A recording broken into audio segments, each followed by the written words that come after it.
Hello everyone, நான் Madan Gowri and hello MGs. India ரஷ்யாவையும் உக்ரைனையும் ரீப்ளேஸ் பண்ணுமா உலகத்தில் அப்படிங்கிறது தான் இன்னைக்கு பல பேரோட மிகப்பெரிய கேள்வியாக இருந்துட்டு இருக்குது. என்ன மாதிரி சொல்கிற, ரஷ்யா உக்ரைன் தான் ரெண்டு கண்ட்ரி ஆல்ரெடி இருக்கே, அதை எப்படி இந்தியா ரீப்ளேஸ் பண்ண முடியாது, வேறு வேறு இடத்துல இருக்குது, புரியலையே அப்படின்னு கேட்டிங்கன்னா ரொம்ப சிம்பிளாக சொல்கிறேன்.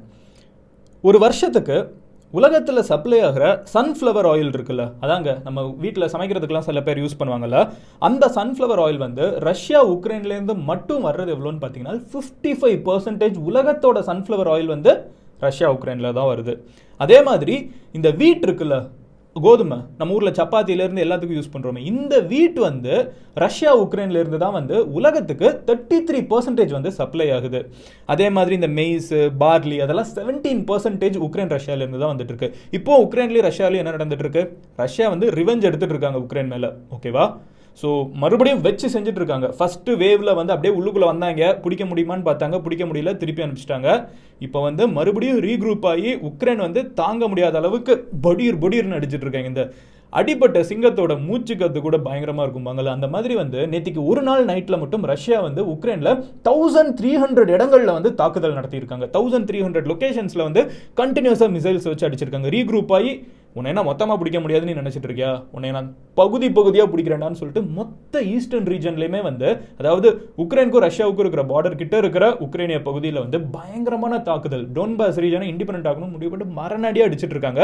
உலகத்தில் யாருமே எதிர்பார்க்காத அளவுக்கு இந்த ரஷ்யாவோட ரிவெஞ்சா இருக்கட்டும், ரஷ்யாவோட இனிஷியல் என்ட்ரன்ஸா இருக்கட்டும், உக்ரைனோட ரெசிஸ்டன்ஸா இருக்கட்டும், யாருமே உலகத்தில் எதிர்பார்க்காத அளவுக்கு நீளமா போயிட்டு இருக்குது.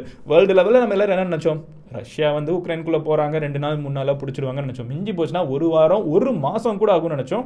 இப்போ ஆல்மோஸ்ட் 50 நாள் நோக்கி போயிட்டு இருக்குது. ஸோ வேர்ல்டுல யாருமே எதிர்பார்க்காத அளவுக்கு ரஷ்யாவோட டேக் ஓவர் ஆஃப் உக்ரைன் இழுத்துக்கிட்டே இருக்குது. ரஷ்யாவும் விடுற மாதிரி இல்லை, உக்ரைனும் விட்டு கொடுக்குற மாதிரி இல்லை. இதுக்கு இந்த நிலைமையில உலகம் போயிட்டு இருக்கிறதுக்கு முக்கியமான காரணம் பின்னாடி யாருன்னு பார்த்தீங்கன்னா, இங்க சிப்பா இங்க சண்டை போட்டுட்டு இருக்குது. கேஜிஎஃப் படம் கிளைமாக்ஸ் மாதிரி தான். முன்னாடி இதுக்கெல்லாம் பின்னாடி இருக்கிற காரணம் யாருன்னு பார்த்தீங்கன்னா, பின்னாடி ஆமா முன்னாடியிலேருந்து இதுக்கு பின்னாடி இருக்கிற காரணம் யாருன்னு பார்த்தீங்கன்னா, பின்னாடி இருக்கிற யூஎஸ் அப்படிங்கிற ஒரு கண்ட்ரி தான். யூஎஸ் நேட்டோவோட எக்ஸ்பான்ஷன்ல நாங்க உக்ரைனை சேர்த்துக்கிறதுக்கு வாய்ப்பு இருக்குன்னு பேச ஆரம்பிச்ச காலகட்டத்தில இருந்து தான் ரஷ்யா ஓ என்கிட்ட வரைக்கும் வருவியா, ஏன் வாசப்படிக்கே நீ வருவியாடா அப்படின்னு சொல்லிட்டு பதில் கிடைக்க ஆரம்பிச்சாங்க. இப்போ அது கூட போலாண்டை நாங்க நேட்டோல சேர்த்துக்கிறதுக்கு வாய்ப்பு இருக்குது, ஸ்வீடனை சேர்த்துக்கிறதுக்கு வாய்ப்பு இருக்குன்னு சொல்லிட்டு பேச ஆரம்பிச்சது ரஷ்யாவுக்கு உச்சகட்ட காண்டாயி Russia is already too deep in the war to give up. So அவங்க அடிச்சுக்கிட்டு இருக்காங்க. ஆனா இந்த பழியெல்லாம் யார் மேல விழும், இது உலகத்துல எல்லாருமே முன்னாடி ரஷ்யாவுக்கும் உக்ரைனுக்கும் பிரச்சனைன்னு பார்த்தாலும், பட் வேர்ல்டுல இருக்கிற எல்லாருக்குமே இன்னைக்கு இன்டர்நெட் ஆக்சஸ் இருக்குது, எஜுகேஷன் ஆக்சஸ் இருக்குது, எல்லாருக்குமே தெரியும். இதுக்கு பின்னாடி எல்லாத்துக்கும் காரணம் நம்ம பிக் பாஸ் அமெரிக்கா தான். ஸோ இப்போ எல்லாருக்குமே காண்டனன்னு பார்த்தீங்கன்னா, அமெரிக்கானால உலகத்தில் இருக்கிற பெட்ரோல் டீசல் விலை இன்க்ரீஸ் ஆயிடுச்சு. இன்னைக்கு நம்ம ஊரில் பெட்ரோல் பங்க்ல விலை 120 ரூபாய். இன்னைக்கு நான் பெட்ரோல் போட்டேன் 120 ரூபாய் கிட்ட சொன்னாங்க, இந்த ஷெல் பங்க்னு நினைக்கிறேன். ஸோ அவ்வளோ சொல்லிட்டு இருக்கப்போ இதுக்கெல்லாம் பின்னாடி இருக்கிற காரணம் என்ன அப்படின்னு பார்த்தீங்கன்னா, ஒரே கண்ட்ரி அமெரிக்கா தான். இது மட்டும் கிடையாது, நம்ம வீட்டில் அம்மா சமைக்கிறப்போ வாங்குற சூரியகாந்தி எண்ணெய், சன்ஃப்ளவர் ஆயில், குக்கிங் ஆயிலுக்கு விலையேறது காரணம் அமெரிக்கா தான். பேசிக்காக பின்னாடி தொலைநோக்கு பார்வையோட பார்த்தீங்கன்னா அமெரிக்கா தான் இந்த பிரச்சனையெல்லாம் ஆரம்பிச்சது. இது நேட்டோ எக்ஸ்பான்ஷன், இவங்களுக்கு ஆசையை காமிச்சு உள்ளுக்குள்ள வர வச்சது எல்லாமே காரணம் அமெரிக்கா தான். ஸோ இப்போ அமெரிக்காவோட பெரிய கடமை என்னன்னு பார்த்தீங்கன்னா, இந்த போரில் எப்படியாவது உக்ரைனை விழவிட்டுறக்கூடாது, ஜெயிக்க வைக்கணும்னு. ஆனால் அமெரிக்கா டேரெக்டாக போரில் இன்வால்வ் ஆக மாட்டாங்க. ஏன்னா இன்வால்வ் ஆனாங்கன்னா ரஷ்யா டேரெக்டாக அமெரிக்கா அடிக்கும். அமெரிக்கா அதுக்கு இன்ட்ரெஸ்ட் கிடையாது. அமெரிக்கா பதிலுக்கு தோக்கடிப்பாங்க, ஜெயிப்பாங்கிறதுல secondary talk. But America does not want to involve itself in a war that it's not involve actually in. So அமெரிக்காவுக்கு இன்னொரு போரில் தன்னோட நாட்டு மக்களோட உயிரிழக்க இஷ்டம் இல்லை. ஸோ உக்ரைனில் இருக்கிற மக்களுக்கு கண்டினியூஸாக ஆயுதங்களை கொடுத்துக்கிட்டே இருக்காங்க. பட் இது போரில் அமெரிக்கா இப்படி ஹெல்ப் பண்ணுறாங்க. பட் பேக்ரவுண்டில் இருக்கிற இன்னொரு பிரச்சனை என்னன்னு பார்த்தீங்கன்னா, இந்த விலைவாசி உயர்வு. உலக அளவில் 1990க்கு அப்புறம் 2022 தான் அதிகமான விலைவாசியில் பொருட்கள் இருக்கான். இத்தனை வருஷத்தில் நம்ம 2 லாக்டவுனை ஃபேஸ் பண்ணியிருக்கோம். பட் அதை மீறி இப்போ தான் விலைவாசியெல்லாம் அதிகமாக இருக்குன்னு சொல்கிறாங்க. தமிழ்நாட்டில் மட்டும் கிடையாது, இந்தியாவில் மட்டும் கிடையாது, ஏஷியாவில் மட்டும் கிடையாது, உலக அளவில் இன்னைக்கு எல்லா பொருட்களோட விலைவாசியுமே ஏறிடுச்சு. பிகாஸ் லிட்டரலா வேர்ல்டோட மேப்ல இருந்து 2 கண்ட்ரி ஈக்குவேஷன்ல இருந்து கட் ஆஃப் ஆயிடுச்சு. அண்ட் அவங்க 2 கண்ட்ரியுமே நான் சொன்ன மாதிரி கோதுமையா இருக்கட்டும், அதே மாதிரி பெட்ரோல் டீசலா இருக்கட்டும், அதே மாதிரி சன்ஃப்ளவர் ஆயில், மெய்ஸ், பார்லி, இதெல்லாமே எல்லாரோட வாழ்க்கையிலும் முக்கியமான ஒரு விஷயம். நம்ம டைரக்டா ரஷ்யா கிட்ட இந்த ஆயில் வாங்காம இருந்துட்டு இருந்தோம். ஆனா நம்ம ஊர்லயுமே பெட்ரோல் விலை ஏறினது காரணம் ரஷ்யாவோட ஆயில் வாங்கிட்டு இருக்கிற கண்ட்ரி ரஷ்யாவோட ஆயில வாங்க முடியறது கிடையாது. அப்ப அவன் வேற யார்கிட்ட தான் வாங்க வேண்டியது இருக்குது. அப்ப அவன் விலையை ஏத்துறான். ஸோ அதனால எல்லாருக்குமே விலை ஏறுது. அதே தான் கோதுமை. இன்னைக்கு சாதாரணமா நீங்க ஒரு சாண்ட்விச் வாங்குறதுல இருந்து, ஒரு பிரெட் கடையில் வாங்குறது வரைக்கும் வந்து விளையாடுனதுக்கு காரணம் ரஷ்யாவும் உக்ரைனும் வந்து போரில் இருக்கிறது. குளோபா வந்து எவ்வளோ கனெக்ட் ஆயிருக்கு பாருங்க 2022. ஸோ இதுக்கு எல்லாருமே அமெரிக்கா மேலே காண்டாகிறதுனால இப்போ அமெரிக்கா என்ன பண்ணுறாங்கன்னு பார்த்தீங்கன்னா எல்லாருக்கிட்டையுமே வந்து இந்த விலைவாசியை கம்மியாக இருக்கிறதுக்கு என்னென்ன வாய்ப்பு இருக்கோ அதெல்லாம் பண்ணிருக்காங்க. ஸ்டெப் ஒன்று அவங்க பண்ணியிருக்கிறது என்னன்னு பார்த்தீங்கன்னா யூஎஸ் தன்னோட ரிசர்வ்ஸ் இருக்கும்ல, அவங்க கிட்ட ஏகப்பட்ட ஆயில் இருக்குது. பல வருஷமா அவங்க வந்து பெருசாக சப்ளை பண்ணாமல் இருந்தாங்க. இந்த ஆயிலை வந்து நிறைய கண்ட்ரீஸ்க்கு கொடுக்குறோன்னு ஒரு ப்ராமிஸ் வச்சு ஆயில் சப்ளை பண்ண ஆரம்பிச்சிருக்காங்க. அதே மாதிரி அவங்க நினைச்சானா உடனே வந்து கோதுமையை கொடுக்க முடியாது. பிகாஸ் வேர்ல்டுலேயே 2வது அதிகமாக கோதுமையை ப்ரொடியூஸ் பண்ணுற கண்ட்ரி ஹமாரா தேஷ், நம்ம நாடு தான். ஸோ நம்ம நாட்டில் வந்து இவ்வளோ பேர் வந்து கோதுமை உருவாக்கிட்டு இருக்கோம். நம்ம நாடு வந்து இவ்வளோ பெரிய பாப்புலேஷன், எவ்வளோ நம்ம நாட்டோட பாப்புலேஷன் ஆல்மோஸ்ட் 150 கோடி. இத்தனை பேர் இருந்தாலும் நம்ம ஊரில் கோதுமை வந்து இவ்வளோ விளைய வச்சுட்டு இருக்கோம். So world is looking towards India to fill its belly. ரொம்ப சிம்பிளாக சொல்லணும்னா பிபிசியில் இருக்கிற ஒரு நியூஸ் ஆர்டிக்கிளோட டைட்டில் சொல்கிறது கேட்குறதுக்கே பயங்கரமாக இருக்கும். Can India feed the world? India வந்து உலகத்துக்கு சோறு போட முடியுமா அப்படிங்கிறது தான் டைட்டிலு. கேட்குறதுக்கே கூஸ் பம்ஸ் வருது இல்லை? அந்த மோடில் வந்து இப்போ இந்தியா போயிருக்கு. பேசிக்காக ரஷ்யா உக்ரைன்கிற இந்த 2 மிகப்பெரிய விவசாய பூமி வந்து இன்னைக்கு போரில் இருக்கிறதுனால இங்கே ரஷ்யாவோடது பார்த்தீங்கன்னா 10% அவங்களோட எக்கானமி விழுந்துருச்சுன்னு சொல்கிறாங்க. உக்ரைனோடது 35% விழுந்துருச்சுன்னு சொல்கிறாங்க. பேசிக்காக ரஷ்யாவுக்கு இதுதான் வேணும், அவங்க அதை அச்சீவ் பண்ணிட்டு தான் இருக்காங்க. உக்ரைனோட எக்கானமி வந்து 35% கொலாப்ஸ் ஆகிருக்குது. இந்த நேரத்தில் என்ன நடக்குதுன்னு பார்த்தீங்கன்னா இந்தியா வந்து உலகத்துக்கு சோறு போட முடியுமா? 2 மிகப்பெரிய ஃபர்டைலான்னு சண்டை போட்டுட்டு இருக்காங்கிறது தான் பெரிய கேள்வியாக இருக்குது. யூஎஸ்ல இருந்து எல்லா வெஸ்டர்ன் கண்ட்ரீஸும் எஸ்பெஷலி இந்த யூரோப்பியன் கண்ட்ரீஸ்லாம் இருக்காங்களே, அவங்க தான் வந்து டேரெக்டாக இதனால் அஃபெக்ட் ஆவாங்க. அவங்க தான் வந்து ரஷ்யா கிட்டேருந்து உக்ரைன் கிட்டேருந்து வாங்கிட்டு இருந்தாங்க. ஸோ இவங்கெல்லாம் எதிர்பார்க்கறது இந்தியா கிட்டேருந்து கோதுமை வரணும்னு. அண்ட் கோதுமை நம்மளுக்கு கூட செகண்டரி தான், நம்ம ஊரில் அரிசி தான் மெயின். பட் அவங்க ஊர்லலாம் பார்த்தீங்கன்னா ரொம்ப முக்கியம் கோதுமை தான், பிரெட் தான் எல்லாமே பிரெட்டுங்கிறப்ப வந்து தே லுக் ஃபார் வீட் மோர். ஸோ இந்த வீட்டோட கன்சம்ஷனுக்கு வந்து உலகத்துக்கு வந்து இந்தியா சோறு போடுமாங்கிறது தான் மிகப்பெரிய கேள்வியாக இருந்துட்டு இருக்குது.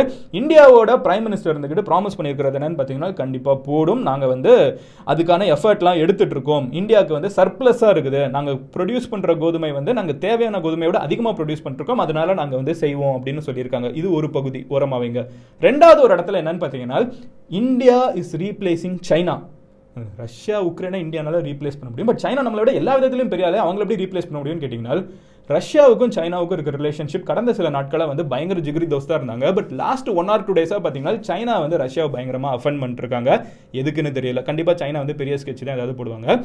ரஷ்யாவுக்கு நாங்கள் வந்து மெடிக்கல் ரிசர்ச் வந்து சப்ளை, ரஷ்யாவில் வந்து ஒரு யூனிவர்சிட்டி இருக்குது, சம் சயின்ஸ் யூனிவர்சிட்டி, 300 வருஷம் யூனிவர்சிட்டி, ஒரு ரொம்ப பழமையான யூனிவர்சிட்டி. இந்த யூனிவர்சிட்டி வந்து சைனாவோட பயங்கரமான டைப்பில் இருந்துட்டு இருந்தாங்க. ஜாயிண்ட் ரிசர்ச்சர்ஸ் நிறைய போயிட்டே இருக்கும், சயின்டிஃபிக் ரிசர்ச்சர்ஸ். இந்த யூனிவர்சிட்டிக்கு வந்து சைனா இருந்துக்கிட்டு இப்போ இனிமேல் நாங்கள் ரிசர்ச் ஒன்றா பண்ண மாட்டோம் நீங்கள் உக்ரைனுக்குள்ளே போனதுனால அப்படின்னு சொல்லிட்டு கட் பண்ணி விட்டாங்க. இன்னொரு சைடு மெடிக்கல் எக்யூப்மெண்ட்ஸ் வந்து நிறைய சைனாலேருந்து ரஷ்யாவுக்கு போயிட்டு இருந்துச்சு. இப்போ கடைசி 1-2 நாட்களாக பார்த்தீங்கன்னா சைனாலேருந்து ரஷ்யாவுக்கு போகிற மெடிக்கல் எக்யூப்மெண்ட்ஸும் கட்டாக ஆரம்பிச்சிருக்கு. இப்போ ரஷ்யாவோட அரசாங்கம் வந்து இது 2க்கும் அல்டர்னேட்டிவாக பார்க்குற ஒரே கண்ட்ரி யாருன்னு பார்த்தீங்கன்னா இந்தியா. சைனாவை ஒரு கண்ட்ரினால இந்த உலகத்தில் ரீப்ளேஸ் பண்ண முடியும் நாள், அது சைஸாக இருக்கட்டும், மக்கள் தொகையாக இருக்கட்டும், டெக்னாலஜியாக இருக்கட்டும், நாலேஜாக இருக்கட்டும், அங்கே இருக்கிற யங்ஸ்டர்ஸாக இருக்கட்டும், அது இந்தியானால மட்டும்தான் முடியுங்கிறது உலகத்துக்கு இப்போ மறுபடியும் தெரியுது. ரஷ்யாவுக்கு வந்து சைனா வந்து சயின்ஸ் ரிசர்ச்சில் ஹெல்ப் பண்ண மாட்டோம்னு சொன்ன உடனே, மெடிக்கல் ரிசர்ச் வந்து மெடிசன்ஸ் போகிறது கம்மியான உடனே வந்து ரஷ்யா தன்னோட டைரக்ஷனை இந்தியா பக்கம் திருப்பி இருக்காங்க. உலகத்தில் இருக்கிற ஒரு மிகப்பெரிய கண்ட்ரியான சைனா வந்து அமெரிக்காவுக்கு பயந்தா இல்லை அமெரிக்கா கூட பிரச்சனை வேணாம்னு நினச்சி ரஷ்யாவுக்கு இருக்கிற சப்போர்ட்டை விட்டு தள்ளி போகிறாங்களா, இல்லை தார்மீக பொறுப்பில் ரஷ்யா பண்ணுற தப்பு நினச்சி தள்ளி போகிறாங்களான்னு தெரியாது. பட் சைனா ஒரு இடத்த விட்டு போகிறாங்க, ரஷ்யா விட்டு நகர்ந்து போகிறாங்க. சைனாவும் ரஷ்யாவுக்கு இருக்கிற ரிலேஷன்ஷிப் நம்மளை விட பழைய ரிலேஷன்ஷிப். ஆனால் சைனாவே ரஷ்யா விட்டு போகிற நேரத்தில் இந்தியா கிட்ட வந்து ரஷ்யா நிற்கிறாங்க. இந்த நேரத்தில் இந்தியா ரஷ்யாவுக்கு ஹெல்ப் பண்ணணும்னு நினைக்கிறீங்களா? உங்களோட ஒப்பீனியன் என்னங்கிறத கமெண்ட்ல லீவ் பண்ணுங்க. பட் அதோட இந்த வீடியோ முடியல. ஏன்னா இது சாதாரண கொஸ்டின் கிடையாது, ரொம்ப முக்கியமான கொஸ்டின். ஏன் அப்படின்னு கேட்டிங்கன்னா நாளுக்கு நாள் வந்து ரஷ்யா வந்து பண்ணுறது ஒரு மிகப்பெரிய தவறு அப்படின்னு சொல்லிட்டு ஒரு சைட் ப்ரெஷர் அதிகமாகிட்டு இருக்குது இன்டர்நேஷனல் கம்யூனிட்டிஸில். ஒரு சின்ன எக்ஸாம்பிள் சொல்லணும்னா, நம்ம ஆல்ரெடி பார்த்துருந்தோம், பூச்சா அப்படின்னு சொல்லப்படுற ஒரு பர்டிகுலர் கேவ் கிட்ட இருக்கிற ஒரு சிட்டியில் வந்து பல உக்ரைனிய பொதுமக்களை வந்து ரஷ்யாவோட ஆர்மி கொண்டிருந்தாங்கன்னு சொல்லிட்டு நியூஸ் நிறைய வந்துருந்துச்சு. அது அஃப்கோர்ஸ் எதிர்பார்த்த மாதிரியே ரஷ்யாவோட பிரசிடென்ட் இருந்துக்கிட்டு அங்கே புட்டின் இருந்துக்கிட்டு இதெல்லாம் ஃபேக் நியூஸ் அப்படின்ட்டாங்க. பட் உலகத்தில் ரஷ்யாவை தவிர அத்தனை கண்ட்ரியும் வந்து இதை உண்மை, இது பண்ணது மிகப்பெரிய தவறுன்னு இன்க்ளூடிங் இந்தியா வந்து பப்ளிக்காக அனௌன்ஸ் பண்ணியிருந்தாங்க. அதோட விட்டுருக்கலாம்ல. பட் இன்னைக்கு அந்த பூச்சால இந்த ரேப் பண்ணவங்களுக்கும் இந்த கொலை பண்ண ரஷ்யன் சோல்ஜர்ஸ்க்கும் வந்து ஸ்பெஷல் அவார்ட்ஸ் வந்து ரஷ்யாவுக்குள்ளே கொடுக்கப்பட்டிருக்கு. So the message is clear.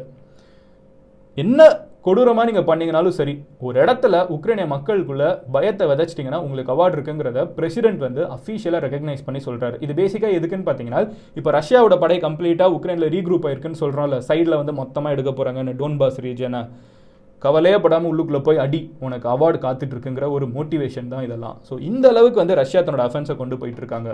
நம்ம ரஷ்யாவுக்கு என்னதான் சப்போர்ட் பண்ணிருந்தாலும் ஒரு சைடு நியாயமாக யோசிப்போம். உக்ரைன் வந்து யார் கூட சேரணும்னு நினைக்கிறாங்கிறது உக்ரைனோட தனிப்பட்ட விருப்பமா இல்லையாங்கிறதுக்குள்ளெல்லாம் வரல. ஆனால் உக்ரைனில் இருக்கிற பொதுமக்கள் எத்தனையோ பேர் இறந்து போயிட்டு இருக்காங்க. அது கண்டிப்பாக ஒரு வார் கிரைம்ங்கிறதுல சந்தேகமே கிடையாது. இது என்னோட பர்சனல் ஸ்டாண்ட். பட் அதுக்காக நான் இவ்வளோ நேரம் நியூஸை நான் எந்த காம்ப்ரமைஸும் பண்ணலை. ரஷ்யா ரொம்ப ஸ்ட்ராங்காக உக்ரைன் அடிச்சிட்டு இருக்காங்க. உக்ரைன் தாங்கிறது கஷ்டம் டோன்பாஸ் ரீஜன்லங்கிறது தான் உண்மை. பட் உங்ககிட்ட நான் வீடியோ முடிகிறப்ப மறுபடியும் கேட்குற கேள்வி உக்ரைன் ரஷ்யாவை பற்றி கிடையாது, இந்தியா சைனாவை பற்றி. ரஷ்யா விட்டு சைனா டிஸ்டன்ஸ் பண்ணுற இந்த நேரத்தில் இந்தியா ரஷ்யா கிட்ட போகலாம்னு நினைக்கிறீங்களா இல்லை வேணாம்னு நினைக்கிறீங்களா? ஏன் அப்படி நினைக்கிறீங்கிறத கமெண்ட்டில் லீவ் பண்ணுங்கள். நாளைக்கு நான் என்ன வீடியோ மேக் பண்ணுங்கிறத கமெண்ட்டில் சொல்லுங்கள். நான் நேற்று கேட்டிருந்தப்பமே நிறைய பேர் ரஷ்யா என்ன ஆச்சு மதன ஒரு மாதமாக பேசாமல் போயிட்டே அப்படின்னு கேட்டீங்க, ஒரு வாரமாக பேசாமல் போயிட்டேன்னு கேட்டீங்க. ஸோ அதுக்கான அப்டேட் தான் அது. நாளைக்கு நான் இதை பற்றி பேசணுங்கிறத கமெண்ட்டில் சொல்லுங்கள். Until then, bye. Madan Gowri signing off here. Love you all. Cheers. Have a great day. Take care. Bye. Cheers.